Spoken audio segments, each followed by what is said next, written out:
إن وهاجك داوديال وحن صوب قناي من الله دكتور كانوا وجنمي دمان شغالها يونيفرسيتي في ويولي بفنانين وهو جامينيو فنان كوينا أحمد ناجي سعد دمان تود وحيل كانوا أنا سقوا ضنيمد إن أنا مركزي أنا ويدينو أما بقى أنا أوجانو حالة ده هدي مركاي هل كرسو وحن دنيا إن أنا ويدي أمردال حالة ده سيدا أي تاي والله وحنا سنة لكن الحمد لله إن شاء الله تيد هديك لما كعاية إن إلى بان كبرينا إنه إلهي كاكعيو إن dad fara badan ayaa markii ay daawadeen barnaamijkii hore u baxay ayaa markaasi ay ku soo duceeyeen dad aad u fara badan waxa ay markaasi jecelyeen ku soo caawiyaan wax ku soo tiraan marka maxaad oran lahayd daawadayaashaas ummadayda Soomaaliyeed shacab haday noqoto dawlad haday noqoto wixii caafimaadkayga inay ay caawimo fidiyaan ilaahayna ha caawiyo intaas aan leeyahay dhammaan daawadayaashu waxay doonayaan iyo waliba dadweynuhu inay ogaadaan waxyaabaha aad u baahan tahay muxuu dhakhtarkii ku yiri maxaad kala kulantay waxaan u baahanahay in kali cusub la ii geliyo wadnahana operation la ii sameeyo kuwa jarmalka waa la xiriiray waa gabar la shaqaysaa maxay u dirtay email gabadhina waa tan way ila joogtaa hadda waxay ku yiraahdeen wadnaha operationkiisa iyo kelida oo aan u gelino waxay isku noqonaysaa $100,000 xamina maadaama inta 6 sanadood maalinba maalin ku celinayeen maalinba baarayeen markii dambana hadda problemkeeda wadnaha uu gaaray waxaan marka dhaqaatiirtii dib u sii dhacday marka go'aan markaana la tashaday dhaqaatiirtii Jarmalka warqadeed ay arkeen wax waa u qaban karnaa ay dhaheen laakiin waa inaa Jarmal ugu qabanaa wadnaha u sii dheer marka load of medication u baahanta haddana hadii Ilaahay subhanahu wa ta'ala caafimaad siiyo oo kelida loo geliyo xataa minimum laakiin 100,000 ka bilaabanay minimum sharaf ayay noo tahay maanta inaan caawa soo booqano aamana dhool waxaan Ilaahay ka codsanaynaa inuu yani caafimaad Ilaahay ku siiyo خير بنقول رجينا إن شاء الله تعالى إلهي ودعينا كل جاي فنانين تبى هالكان قوضا لأنه حان قد بنا يا حسين هذه ما سنتهي بابا ناجي وحوي هرتا أمينو واتن أمينو رنتي وفنانات قرن ما أنت هالكان أيان نقول نمد وحانو نقول نمد إن نصوب وقرنو إن نمد الصوماليين تصنو إن أمينو أباهن تهي عاونات sababtu wax badan bay wadankan u soo halgantay u soo heestay ama ha noqoto maamullo ama ha noqoto dawlad intaba aamina dhool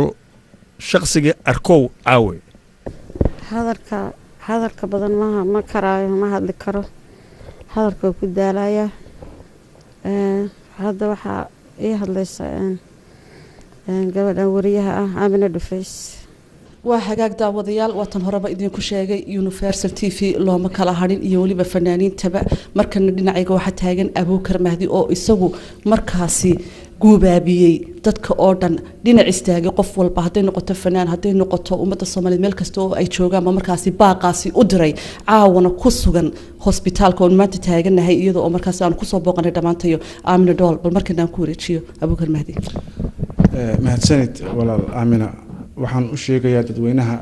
hadduu alla idmo caawa wixii aan dhihi lahaynba ustaadka Axmed Naaji ajri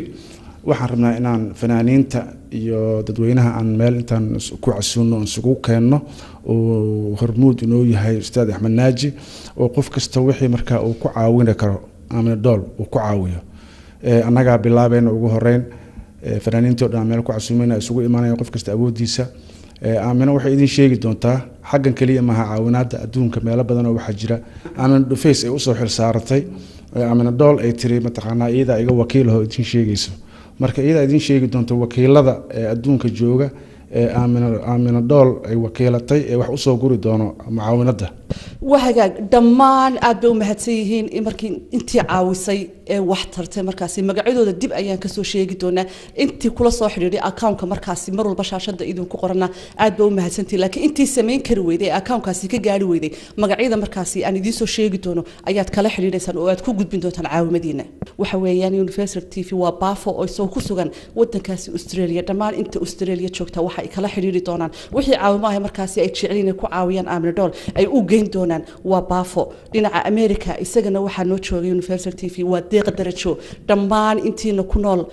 America hadday noqoto shacbiga Soomaaliyeed iyo waliba fanaaniinta aan kala reebaynin waxaad la xiriiri doontaan waa deeq darajo markaas waxaad ku caawinaysaan aad u gudbin doontaan London haddaan dib ugu soo noqdo fanaaniintu way fara badan tahay waxa u xil saaran markaas oo u kacay waa Xuseen Shire Khalid Yare Idris Tembo iyo waliba Faynus Sheekh Daahir afarta fanaan ayaad markaas kala xiriireysaan waxa la yaala wixii aad tareysaan fanaanadaasi dhinaca Turkiga haddaan markaas aan tago waxa jooga markaas oo aad kala xiriireysaan waa Salman Jamal Saeed isaguna kamid ah wariyaasha Universal TV isaga ayaad kala xiriirsan waxa la yaala wixii aad tareysaan waa dhamaan inta ku nool markaasi wadankaasi Turkiga hadii aan markaasi aan wadankii Soomaaliya aan dib ugu noqdo xamar waxa jooga markaasi waa Cabdullaahi Xirsi isaga ayaa loo xil saaray markaasi wixii aad ku caawisaan ina isaga u geysaan dhinaca Somaliland waxa isaguna jooga magaalada Hargeysa waa Maxamed Caabi isaga ayaad kala xiriirsan oo markaasi aad u geynaysan wixii markaasi caawima ay aad ku tareysaan dhinacan iyo Yurub haddaan ku soo noqdo wadankaasi Holland iyaduna waxa joogta Saciid Cabdilaahi oo ah Aamina Dhool walaasheed markaasi iyada ayaad kala xiriirsan dhamaan intiina ku nool Holland iyo agagaarkeeda waxaad daawadayaal wali waxaan ku suganahay HY Hospital oo ay ku sugan tahay Aamina Dhool oo markaasi xaaladeeda caafimaad aad la wada socotaan dhamaantiin halkana waxa isugu yimi fanaaniin aad u fara badan oo ku soo booqday doonaya in ay kala qayb qaataan markaasi murugada la soo gudboonaatay Aamina Dhool dhinacayga waxa taagan fanaanada wada garanaysan waa Ilhaan Xarago Ilhaan oo waliba ay in badan ay darisahayeen Aamina Dhool oo iyadu la socoto markaasi xaaladeeda caafimaad ku soo dhaweeyo aad u mahadsantahay Aamina walaal macaan waa runtaa muddo imika 6 sano ah jaar baan ahayn waan isku dhaweyn waxaad oran lahayd marka adigoo kamid ah fanaaniinta caawalkan jooga maxaad oran lahayd ummadda Soomaaliyeed ku daawanaysa ummadda Soomaaliyeed waxaan oran lahaa fanaanadeena qaalida ama fanaanadiina aad jeceshihiin u soo gurmada intay nooshahay ayaa loo soo gurman karaa bari haday dhimato oo hin waxba inoo tarayso maanta ayay garab u baahan tahay qofkii doonaya inuu caawiyo ama jecel ama walaaltinimo ama islaamnimo ama Soomaalinimo ama fanaan ahaan hooyada agoonta haysataba fanaanadeena qaaliga hal caawiyo ayaan leeyahay anigu وهاجاك فنانين تؤد بفربديه هين ولي بقار فربدن ويتجان كيوج وداري هاي وحال تشوجا كوريدور كإمكاننا عيجا واحد تاجن وحويان إدريستين بدينا عنيجا حاجة فرح مرتيل يولي بأسبرو فرح مرتيل يسوي لي كقيب قاطي برجرام كي أظهروا أركتين سفي عن إدين لهذا لي مركزي إدين كعصدي إن عاد مركزي عاد فنانته aad waxa ku tari kartaan aad ku soo dartaan hadii ducada noqoto hadii ay noqoto dhinaca waxtarkaba bal markaan ku soo dhaweey isagoo waliba caawa ku sugan dhinaca dhakhtarka bismillaahir rahmaanir rahiim aamin wad maasantahay ummadda Soomaaliyeed wax kale ma jiraan waxaan leenahay wixii ajar doonayo wixii ajar raba ee aakhiro u shaqeysanayo walaasha islaamnimo ku caawi midna waxaan ka codsanay dadkan fiilka imika aan duubayno dad baa daawan doona dadkaad la daawan doona waxay gaaraan 200,000 300,000 hadii qofkiiba simple uu yaani ugu fudud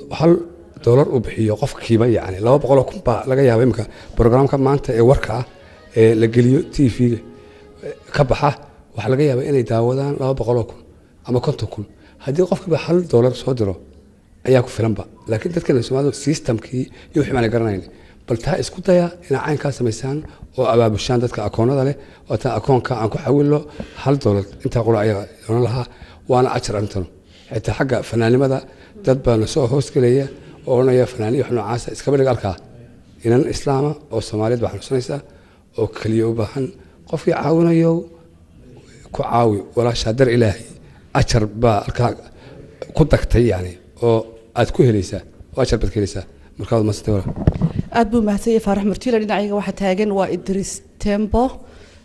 Idris Tembo adigoo caawa dhakhtarka ku soo booqday in fanaanada runtiina xaaladeedu runtii aan wanaagsanayn adigu marka maxaad oran lahayd ummadda Soomaaliyeed anigu waxaan dhilahaa horta ummadda Soomaaliyeed meel kasta aad joogtaan maanta waa habeen annaga aan aad yani maxay emotionkeena uu si kala wada yahay waxaan leenahay walaasheen Aamina oo Aamina Cabdullaahi Cumar Aamina Dhool loo yaqaano fanaanad qaran ah nin kasta oo Soomaaliyeedna yaqaana halgan dheerna soo martay yani qarannimadeeda la heestay qeelidaan wax kasta emotionally dowladdii yani maxay ahayd gacan siisay meel kasta yani maxay ahayd fanaan kastoo jira taageeri jirtay waxaan leenahay ha loo gurmado walaasheen ha loo istaago dadka facebooka waxa xun la wareegaya waa dhimatay leena bal ha ku quus qaataan caawa iyada ayaan la joognaa iyada ayaan laaf u wareysanay inta caawintay iyo inta caawini doontana waxaan leenahay waa mahadsantihiin kusoo dhawaasbro aamina aad baa u mahadsantahay boqolkiiba boqol runtii waajib ayay nagu tahay in aynu saacad walba iyo waqti kasta oo aynu firaaqanahay aynu ku soo booqano rugta ay ku bukoon macnaheed ku xanuunsan tahay aamina dhool mar kastana waxaan abaabulnaa in aynu taageerno marka Soomaaliya waxaad ogaataan maanta meel hoo u baahan hadal wax kama taro geerida idinka iyo annaga iyaduba waan u simanahay marka walaashana loo soo duceeyo khadri waxay ka mid tahay markaasi asxaabtii markaasi ay jaarka ahaayeen aamina dhool sanado aad u fara badan iyaduna caawa ku soo booqatay dhakhtarka balan ku wareejiyo waa mahadsan tahay walaalo dhammaan waa idin salaamayaa Universal TV oo fuliyay barnaamijkan maanta aad iyo aad baan uga mahad celinayaa aamina dhool ma aha anaga fanaanadayada kaliya waa walaashayo waa dariskayo ceesho milix baanu ahayn reer wulij waxaan farayaa inay ka soo dhaweystaan dadka kale because reer wulij bay gabadhani ubadkeedo dhanna wulij waa ku dhasheen waxaan leeyahay reer wulij kaca hurdada ka kaca waa in la istara inta ifka la joogaa wax la isu yahay aakhira waxba la isuma aha annaguna wax allaala waxaanu qaban karnaa aamina waa u qabanaynaa Another face Ichwa Community Hospital Universal TV London